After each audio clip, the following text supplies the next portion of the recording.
கவிதை நூலெடுத்து நான் பயிலும் போது செவியில் உன் மொழிதான் நான் கேட்கிறேன்.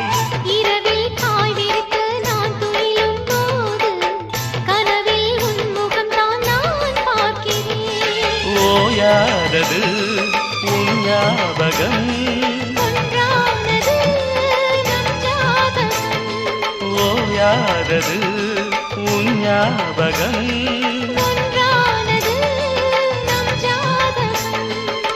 உன்னை தோட நெஞ்சுக்குள்ள ஒரு தென்றல் பிறப்பதென்ன, உச்சி முதல் அங்கமெங்கும் ஒரு மின்னல் அடிப்பதென்ன.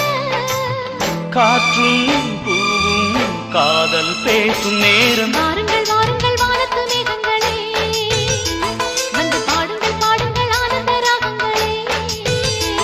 சின்ன பூக்களில் வெண்பனி தூங்கும், அதை வெயிலும் கைகளில் வாங்கும். இளமோ